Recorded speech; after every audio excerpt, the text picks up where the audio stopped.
Hey Geometry A gang, Mr. Mandrell here again, just trying to put together some quick summary videos here to help supplement the tutorials for your Geometry A Unit 2 for Edmentum. This one here is going to be for Section 1 in Unit 2, which is on transformations and congruence. So basically what we're going to be doing here today is, in this video, is just a quick not a total review, but a quick revisiting of what transformations are from Unit 1, which is what the majority of Unit 1 was. And then you should already be familiar with congruence, but we're going to apply it more specifically to congruence. Okay. So remember, these are just supplementary to the tutorials that you still need to be watching for full instruction. This is just some summary on some of the basics that I think will help you on your mastery tests. Okay. So to review, congruent. Okay, congruent. The word congruent itself applies to equal sides and equal angles in geometry. So if two shapes are congruent, okay, that means that their corresponding sides are equal and their corresponding angles are equal. So if we're comparing two triangles and we say that they're congruent, that means that the corresponding angle from each triangle is equal to the corresponding angle from the other triangle and sides. So it's not just sides, it's not just angles, it's sides and angles, okay? Because you can have two different triangles that have the same exact angle measures on the insides as far as their corresponding angles match or are equal. But that doesn't make them congruent. They have to have equal side lengths as well to be congruent. Okay. All right, so to review, remember our transformations, we have the three basic rigid transformations from the end of Unit 1 there, and those are reflection, rotation, and just translation. Okay, reflection is flipping it across a line of reflection or line of symmetry. A rotation, remember, is spinning or rotating counterclockwise or clockwise around a point of rotation, which oftentimes is the origin, doesn't have to be.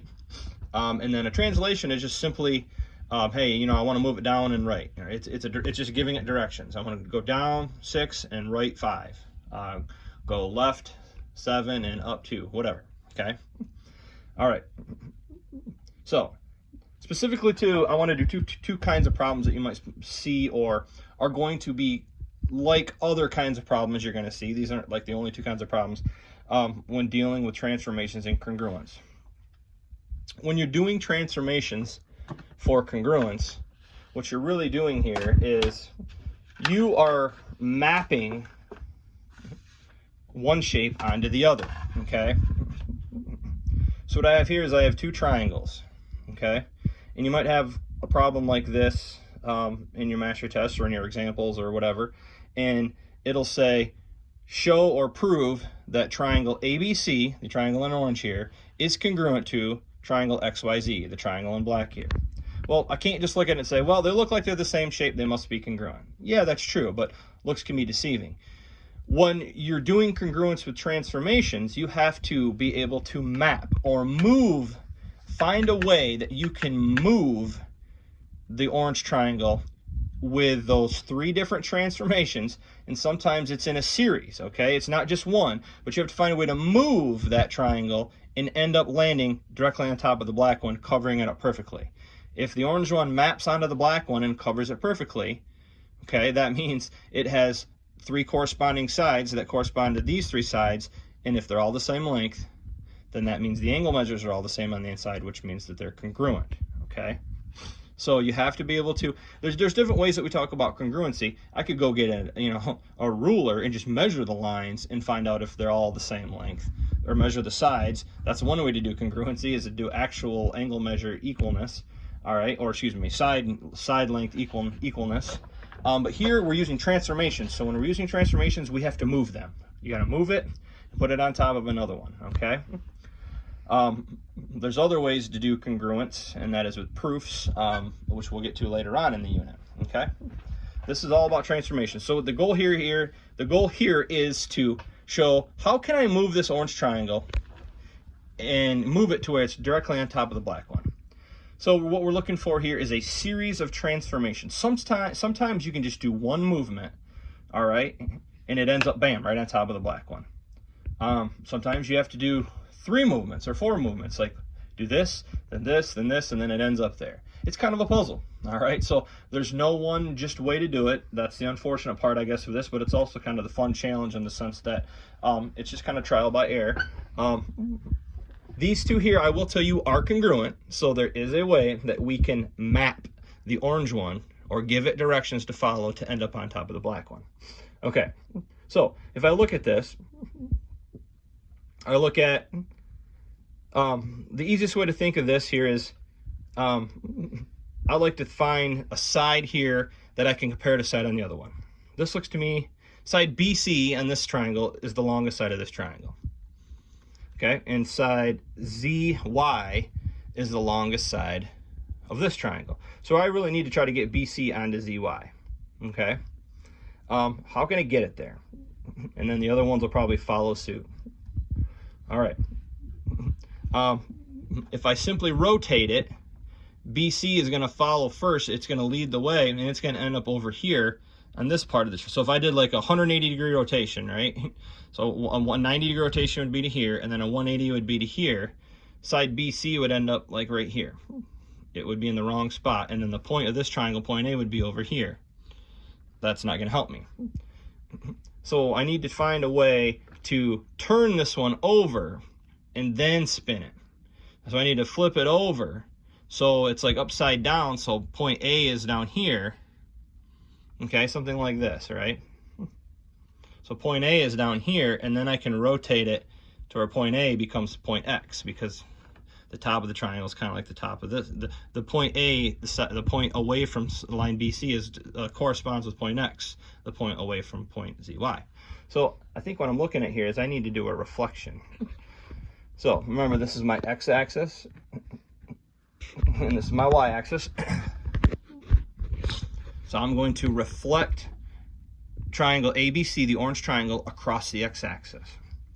Okay, so what I'm going to do here, when I reflect across the X-axis, all I got to do is basically I'm moving everything the same distance that it is above the X-axis. I'm going to move it that same distance down. So point C is 3 above the X-axis. Now I'm going to put point C 3 below the X-axis. Point A right here is 1, 2, 3, 4, 5, 6 above the X-axis. So I'm going to bring it 6 below the X-axis. Okay. And point B is 1, 2, 3 above. Now I'm going to bring it down 3. Okay, so my new point B, remember we call it B prime. My new point C, or C prime, and my new point A, or A prime, is right here. Okay. So now I have reflected. Now if we look turn it like that, we can see our perfect reflection, right? It looks like a mirror image where the X-axis is the line of symmetry, cuts it right, you know, like it's right between the two equally. Okay. So I have reflected triangle ABC across the X-axis. So we started off with a reflection across the X-axis. Okay, now it's like I can probably do this in one more step and I can get it to the black triangle. If it appears that if I rotate it, or if I making the origin the center of my clock, right, I can take the center of my clock like the clock hand and twist it like this, okay, like this, and turn it 90 degrees in a clockwise fashion, going the order that, you know, going clockwise, moving from left to right. Okay, and I will take A prime to X, C prime to Z, and B prime to Y. Okay, let's see if that works. Okay, so I'm going to do my second step is going to be a 90-degree clockwise,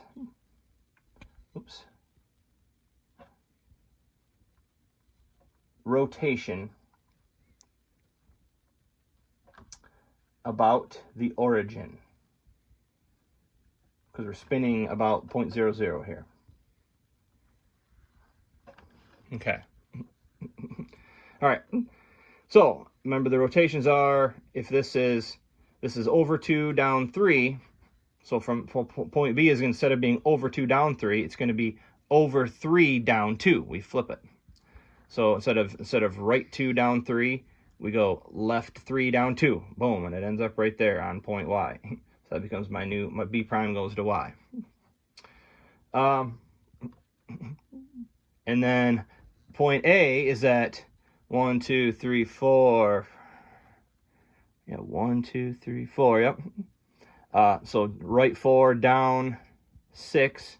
So now it's going to be right, or excuse me, instead of right 4 down 6, it's going to be left 6 down 4. Yep, and it goes to point X. So A prime maps to X. And then C should do the same. So if we're over 1, 2, 3, 4, 5, 6, 7, 8. 1, 2, 3, 4, 5, 6, 7, 8. Over 8 down 3.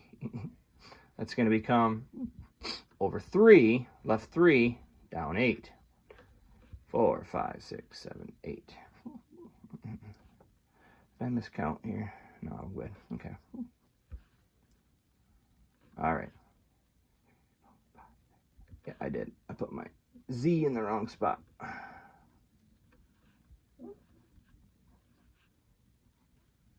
Okay. There we go. So this is point Z, and now point C prime maps to point Z. So if you can, with one single rotation, map B to Y, B prime to Y, C prime to Z, and A prime to X, that means the side lengths, the corresponding side lengths, are congruent from this triangle to that triangle. Well, this triangle was born out of that triangle, right? So since triangle ABC is congruent to triangle A prime, B prime, C prime, and triangle A prime, B prime, C prime is congruent to triangle XYZ, then by substitution, basically, the triangle ABC is congruent to triangle XYZ, right? Okay. So that's one example of a kind of problem that you have to be able to do. And it doesn't always just pop right out at you, okay? Sometimes you just do one thing and it happens. And you get it, you map it right onto the other one. Sometimes you have to do two, like I did, two transformations. Sometimes you have to do 3. All right. One more thing here I wanted to draw your attention to, and that is right here. Another kind of problem that you're going to have to deal with here is sometimes they won't give you the picture. Most of the problems, most of the examples you'll see, they will give you the picture and then you deal with it. And that's usually the best, I would say, the easiest ones I would say to deal with, because you can see it in your head. But they will give you, just in words or represented in writing, a math sentence and ask you, are the two triangles congruent? Okay. So if you see here, I have a problem much like something similar to what you might see in one of your mastery tests or in your practice. So it says triangle ABC has vertices. Now vertices, remember that vertex, that's just vertices, those are the points, right? The corners. So triangle ABC has vertices at point A. They give you the coordinates, -6, 6. Point B is at 0, 3. And C is at -3, 3. Triangle XYZ has vertices at, so point X is at 3, -2. Y is at 9, -5, and Z is at 6, -5. So the question is, what transformation proves that triangle ABC is congruent to, right? The little equals with the tilde above is congruent. Which transformation proves triangle ABC is congruent to triangle XYZ? Well, it's pretty hard to just see that when you have the coordinates and, okay, you don't even have a picture. So you need to draw a picture, all right? So, you know, you can do this without, but I highly suggest making a picture. So I'm going to take another one of these, my boards here, and I'm going to make my pictures. So my first one was at, here, show this again.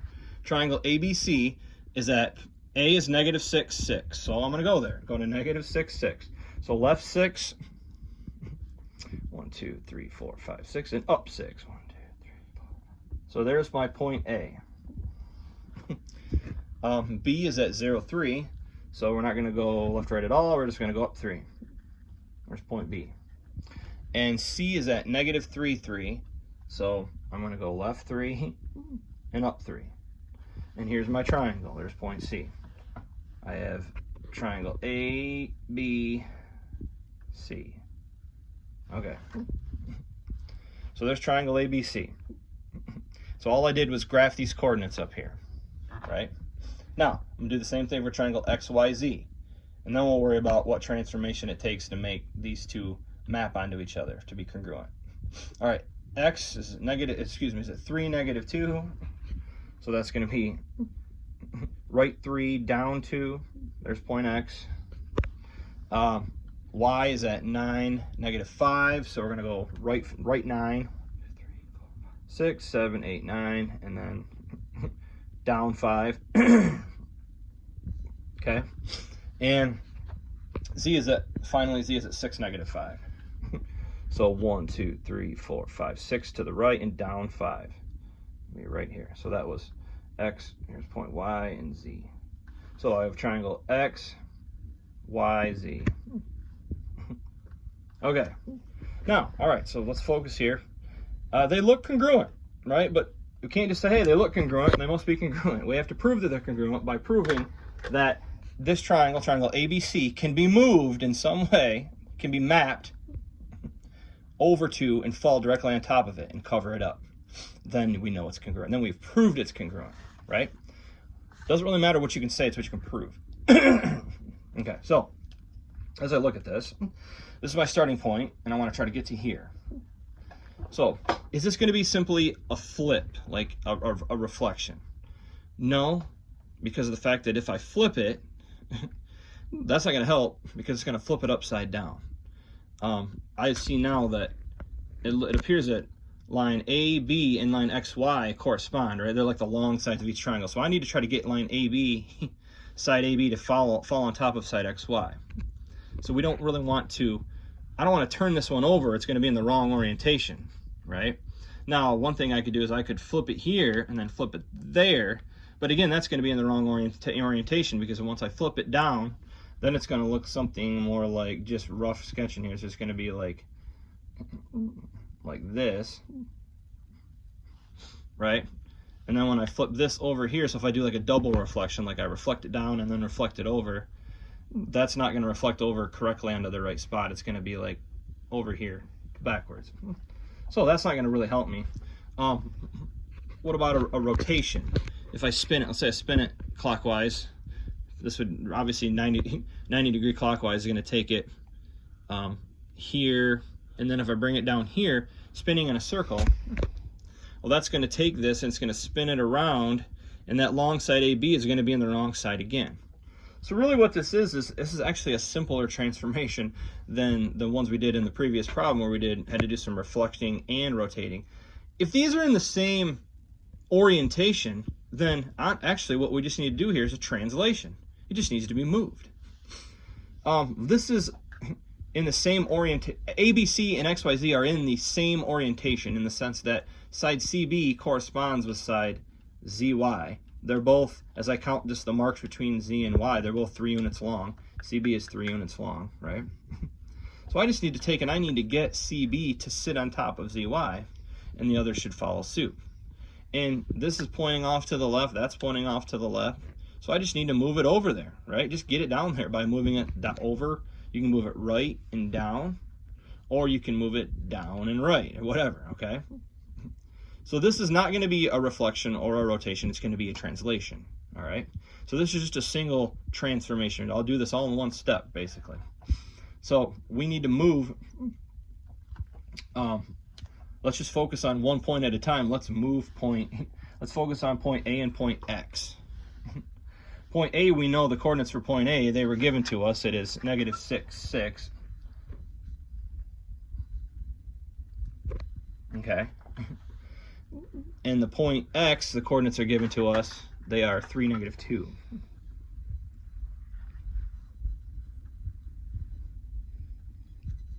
Okay.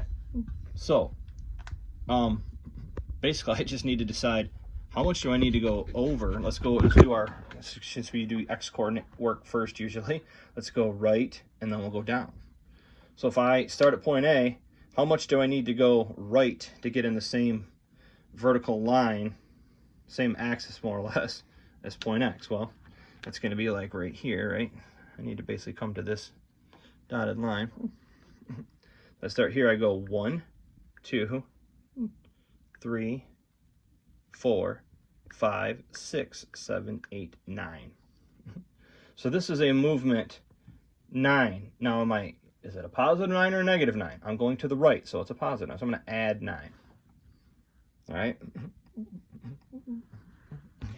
And then from there, I need to move down, so I'm in the same horizontal plane as point X, which is right here, point X itself. I need to move down from this point to 1, 2, 3, 4, 5, 6, 7, 8. Recount 1, 2, 3, 4, 5, 6, 7, 8.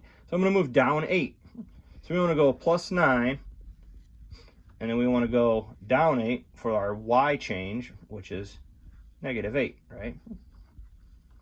So our translation is add 9 to X coordinate and minus 8 to Y coordinate. So more appropriately, it would say translate triangle ABC 9 units right and 8 units down. And that works because if I follow my directions of add 9 to X, if I take negative 6 and I add 9 to it, all right, negative 6 plus 9 is positive 3. All right, let me write that out actually. Negative 6 plus 9 is going to be our new X coordinate. Our Y coordinate is going to be positive 6 minus 8. All right, so 6 minus 8. So these coordinates change into negative 6 plus 9 is 3. And 6 minus 8 is negative 2. All right, well, it's 3, negative 2. Lo and behold, what's the coordinate for point X? 3, negative 2. Okay, the same translation would take point B and move it to point Y, point C and move it to point Z. So by translating the object, or the triangle, ABC, 9 units right and 8 units down, you can map it onto triangle XYZ. And that proves they're congruent because of the fact that the sides of each would correspond, the corresponding sides of each would map onto with each other, which means they're the same length, which means that the triangles are congruent. Okay? All right. Again, remember, if you have any questions over anything, let me know. Feel free to contact me. I hope this helps a little bit as far as in addition to your normal Edmentum tutorial. All right, good luck.